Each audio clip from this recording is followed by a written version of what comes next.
Nous enchaînons à présent avec Enjeu Patrimoine, un enjeu patrimoine consacré à vos assurances-vie et beaucoup plus spécifiquement aux fonds en euros sur lesquels vous investissez peut-être déjà. Une question centrale autour de ces fonds en euros, la hausse des taux obligataires est-elle une bonne nouvelle pour ces fonds en euros? Pour en parler, deux experts du sujet sur le plateau de Smart Patrimoine.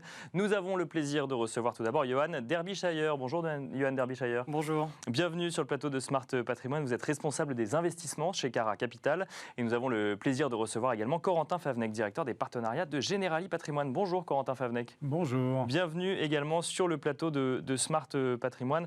Alors, pour donner un petit peu d'historique à ceux qui nous écoutent, on a connu un krach obligataire il y a quelques mois, donc sur les marchés obligataires. On voit maintenant des niveaux de taux obligataires, Corentin Favnec, qu'on n'avait pas vu, ne serait-ce que pour l'OAT à 10 ans en France ou le Bund 10 ans en Allemagne depuis 2014. Aux États-Unis, on arrive sur des niveaux qu'on n'avait pas connus depuis 2018, donc c'est un peu plus récent, mais ça reste quand même un historique assez important. On voit des taux obligataires qui remontent. Mécaniquement, on pourrait se dire, est-ce que c'est une bonne nouvelle pour les fonds en euros, pour ces fonds qui sont investis dans des obligations d'État? Est-ce que ça redonne des couleurs à cet investissement moins risqué, voire peu risqué, voire pas risqué, et qui en même temps avait moins de rendement avant et qui pourrait commencer à en avoir un petit peu plus?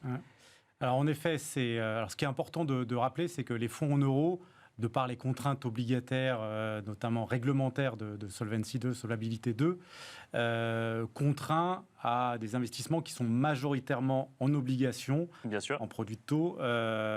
Donc c'est vrai que du coup, ça a un lien très fort avec le marché des taux et la remontée des taux.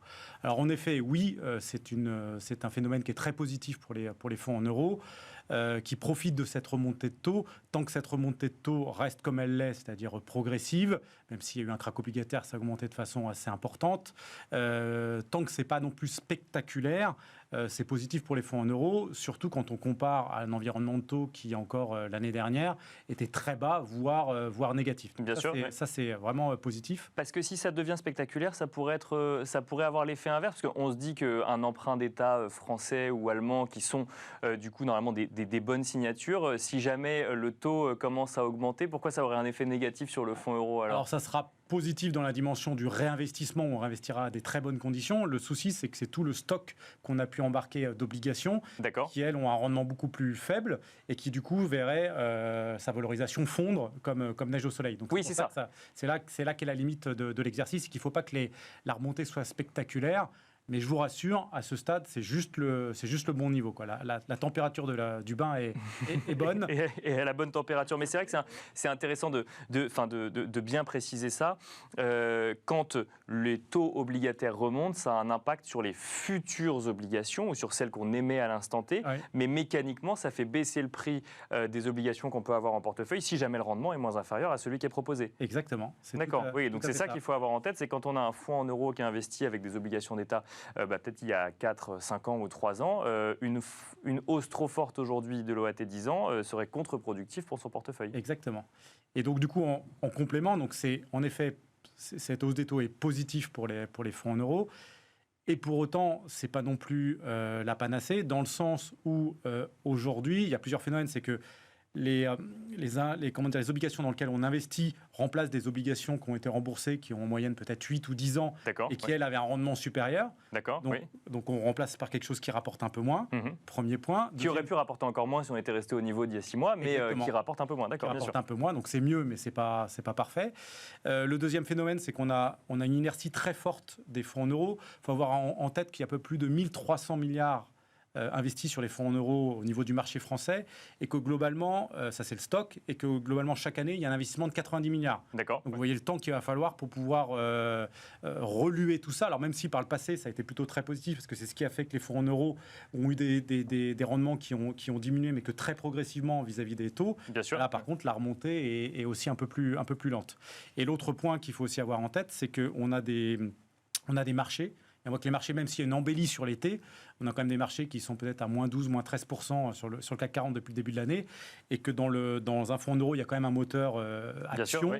Et que, il n'y a pas que des obligations d'État, il peut y avoir de l'immobilier ou des unités de compte, bien sûr. Exactement. Oui. Et là, du coup, ce moteur-là fonctionne un petit peu moins bien. Donc voilà, en synthèse, c'est positif pour les fonds en euros, mais ce n'est pas pour autant qu'on va avoir une remontée très forte des rendements et va sans doute avoir une stabilité sur la fin de l'année. Alors, Johan Derbyshire, je vous propose une petite association d'idées. On a parlé effectivement des marchés actions pour qui les moments sont un petit peu plus compliqués en ce moment. Donc, mécaniquement, on pourrait se dire, en tant qu'épargnant individuel, et c'est peut-être la teneur des discussions que vous avez avec vos clients chez Cara Capital, c'est du coup, je vais aller sécuriser mon argent dans des fonds en euros. Parce que c'est ça un peu la promesse du fonds en euros, ou en tout cas originellement, quand ça a été créé, c'était un placement sans risque avec de la rentabilité, ou en tout cas du rendement. Depuis quelques années, effectivement, on entend beaucoup d'investisseurs ou beaucoup de professionnels dire qu'il faut arrêter avec cette fausse idée qu'on peut investir sans risque et avec du rendement. Là, on voit les taux obligataires remonter. Est-ce que du coup, ça redonne un petit peu de vigueur à cette idée que le fonds en euros peut être un investissement intéressant? En fait, c'est assez complexe parce que le fonds en euros, ça va rester durablement, en tout cas sur les prochaines années, comme le disait Corentin, un investissement qui sera pour des investisseurs qui voudront aucun risque. D'accord. Oui. En fait, on y va avec son prisme du risque, pas avec son prisme rendement. Parce que le rendement va rester quand même durablement compliqué du fait de cette inertie qui va rester durablement forte. Par contre, ça donne quand même des opportunités. Pas forcément sur le fonds en euros. On peut en rajouter sur des phases en fait, où on veut enlever du risque, mais sur le profil de rendement, ça donne peut-être des opportunités sur la partie unité de compte, où là, on va aller chercher des fonds datés obligataires. Donc, c'est des fonds qui ont des maturités qui sont déjà définies, donc 2025, 2026, 2028, où en fait, le gérant va acheter des obligations avec un rendement, un objectif de rendement sur ces fonds-là. Bien sûr, oui. Ou des fonds obligataires généralistes. Là, on va aller vraiment chercher du rendement. Alors, il y aura plus de risques. Donc, en fait, c'est plutôt une maîtrise du risque qu'il va falloir regarder. Alors, on va préciser ce que vous nous dites pour bien comprendre. Le fonds en euros est investi en obligations d'État en majorité. Ensuite, quand on parle d'unité de compte, on peut aller chercher des obligations d'entreprise, de la dette privée, là où on peut aller chercher encore plus de rendement. Exactement. C'est ça. Alors, après... ou des actions, mais là, votre exemple, c'était des obligations. Alors là, les obligations, ce sera plutôt des obligations d'entreprise, et justement, celles qui sont les moins sensibles à cette hausse de taux, c'est-à-dire avec des maturités qui vont être généralement assez courtes, avec des profils de risque en fonction de l'investisseur qui peuvent aller de peu risqués, donc des obligations d'entreprise, de sociétés qui ont été notées par des agences de notation comme peu risquées ou plus risquées en fonction de l'investisseur. Et là, par exemple, pour donner un peu une idée en fait, aux gens qui nous écoutent, sur les obligations risquées, depuis le début de l'année, on a eu une augmentation par 3 en fait, du rendement qui est donné en fait, par ces entreprises. Et aujourd'hui, on est aux alentours de 7% en Europe. Donc, on rappelle que c'est risqué, mais on est aux alentours de 7%. Donc en fait, maintenant, on arrive dans une situation où en fait, ces obligations-là rémunèrent plus correctement, en tout cas, le risque pris. Donc, si je comprends bien, la hausse des taux obligataires n'a pas un impact direct sur le rendement, je ne sais pas moi, des 80% investis en obligations d'État qui composent un fonds euro, mais plus sur la partie dynamique du portefeuille, où, comme le disait Corentin Favnec, c'est un peu plus difficile sur les marchés actions, mais on va du coup compenser avec des marchés obligataires, c'est ça? On peut compenser avec des marchés obligataires, en effet. Après, sur la partie fonds euro, justement, comme le disait Corentin, c'est que malgré tout, le rendement qui va être augmenté au fur et à mesure, à court terme, en tout cas, il est quand même impacté parce que mécaniquement, les obligations qui sont dans les portefeuilles des fonds euros sont moins attractives que les nouvelles qui sont émises aujourd'hui par les États ou par les entreprises parce que celles-ci offrent un meilleur rendement en fait, aujourd'hui. Donc, leur prix baisse mécaniquement. Corentin Favnec, je vous vois acquiescer à ce que dit Johan Derbyshire. Est-ce que du coup, cette question qu'on se pose aujourd'hui est une question qui revient plus fréquemment dans les discussions que vous pouvez avoir avec les partenaires de Generali? C'est vrai que cette question, elle revient depuis le début de l'année, cette phase de remontée des taux. Il y a pas mal de questionnements. En effet, est-ce que ça a un effet positif sur les fonds en euros? Je viens d'y répondre. En effet, c'est positif. C'est oui, mais. Oui, mais, exactement. Il peut y avoir aussi, si ça remonte trop fort, est-ce que ça peut poser des soucis? Donc on a toute cette question-là. Après, nous, la réponse, c'est la même réponse qu'on donne maintenant depuis plus de 3 ans. C'est que notre vraie conviction, c'est qu'on est dans une logique de la vraie solution, la vraie réponse, c'est la diversification. Pour nous, le fonds en euros a toujours toute sa place dans une allocation, mais là où avant, c'était peut-être 80% de fonds en euros et 20% de diversification, là maintenant, on va peut-être plutôt ce que nous, on appelle un peu l'assurance vie nouvelle génération pour essayer de donner un titre à tout ça. avec un tiers de fonds en euros qui a toujours toutes ses qualités. On a la garantie en capital, on a la liquidité, donc ça c'est toujours positif. Par contre, on voit qu'on n'a plus le rendement. D'accord. Ouais. Et donc on vient compléter ça. Donc même dans le contexte actuel, on part du principe effectivement que on ne va pas chercher du rendement sur un fonds en euros. D'accord. Non. Okay. Donc on l'a toujours et donc c'est toujours. Mais dans une allocation, ça a sa place. Voilà, pour liquidité garantie, ça a une valeur tout ça. Bien sûr. Oui. En complément de ça, on peut avoir peut-être un autre tiers, c'est schématique, qui va être autour de tout ce qui est un peu au PCVM classique, donc tout ce qui est lié au marché financier. D'accord. Donc là, l'avantage, c'est qu'il peut y avoir des perspectives de rendement très bonnes, mais il y a une forte volatilité. Et qu'on avait, donc ces investissements-là, on les connaissait. Et ce sur quoi on investit beaucoup et on essaie de développer notre offre, maintenant plus de 3 ans, c'est autour de tout ce qui est alternatif en termes d'investissement. Et donc là-dedans, on a notre fonds, ce qu'on appelle le fonds croissance, qui est un peu le petit frère du fonds en euros, qui propose une protection au terme. Mais on investit dans quoi, du coup, dans des obligations ? C'est des obligations, mais moins d'obligations. Il y a une poche de diversification qui est plus importante dessus et une perspective de rendement qui est supérieure. À titre d'exemple, le fonds croissance qu'on avait lancé fin 2014, il a en rendement annuel, un rendement annuel supérieur à 4%.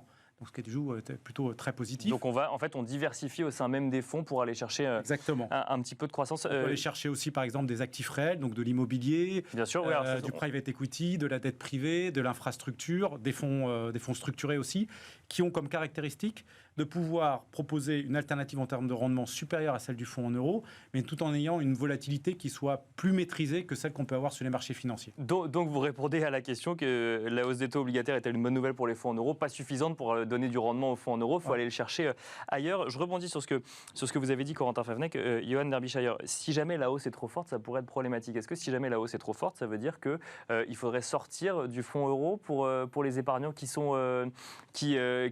nous écoutent? Parce qu'on a quand même l'impression que c'est le réflexe, niveau épargnant, le livret A, le fonds en euros ou autre, c'est le premier réflexe de sécurisation de son argent, même si dans une économie où l'inflation augmente, mécaniquement on perd du pouvoir d'achat, mais ça reste un des premiers réflexes. Si on a vraiment une problématique très forte sur le fonds euro, c'est-à-dire une explosion des taux, l'impact se multipliera un peu partout. En fait, sur les actions, il y aura un impact. Ce ne sera pas spécifiquement sur le fonds euro. Voilà. Bien sûr. Donc en fait, malgré tout, ce qu'il faut regarder, c'est plutôt est-ce que l'assureur qu'on a en fait assez de provisions pour ces risques-là. Et donc une partie en fait de cette réponse, elle est là aussi avec les changements réglementaires qu'on a eu, notamment depuis les différentes crises qu'on a vécues. Et les assureurs ont des mécanismes qui sont en place, qui viennent en fait chaque année prendre une partie en fait des bénéfices des fonds en euros pour les conserver dans le temps et qui sont normalement à rendre de l'assureur vers l'assuré en fait au bout de 8 ans. Aujourd'hui, Corentin peut-être pourra compléter, mais c'est estimé que c'est 4 à 5% en fait de l'actif en fait des fonds euros qui sont conservés aujourd'hui par les assureurs. D'accord. Pas pour. Mais sous quelle forme? Sous forme de liquidité alors? Je ne sais pas exactement sous quelle forme. Je crois que c'est sous forme de liquidité, mais en fait c'est pour justement pour les fonds propres en fait de ces assureurs. Ils peuvent être redonnés en fait aux assurés si jamais il y a un problème ou pour sécuriser l'assureur dans tous les cas. Pour faire face, Corentin Favennec, à d'éventuels imprévus sur certaines années, c'est ça? Tout à fait, exactement. Ce sont donc vraiment des provisions qui ont pour but de protéger dans la durée les fonds en euros, sachant que les fonds en euros, il ne faut jamais oublier que c'est une mutualisation du risque auprès de l'ensemble des assurés. Donc du coup, cette provision permet de faire face au futur et en effet des risques futurs. Donc c'est vraiment la logique qu'on a. Il faut juste avoir en tête que déjà, les assureurs, globalement, sont plutôt très bien capitalisés. Bien sûr. Ils ont des taux, le ratio de solvabilité qui est supérieur à 200%. Donc ça veut dire que c'est plus de 2 fois les contraintes réglementaires qu'on peut avoir sur le sujet. Et comme l'indiquait Johan, on a aussi des provisions qui sont assez conséquentes. Donc on voit qu'on est quand même plutôt bien protégé contre les risques futurs. Et pour compléter aussi, la remontée des taux, elle est aussi quand même, on voit qu'elle est quand même elle est contenue. Parce que si elle explosait, ça poserait des problèmes aux assureurs, mais ça poserait sans doute beaucoup plus de problèmes aux États et au système de façon générale. Merci beaucoup Corentin Favennec d'avoir répondu à nos questions. Donc directeur des partenariats de Generali Patrimoine. Merci également Johan Derbyshire, responsable des investissements chez Cara Capital.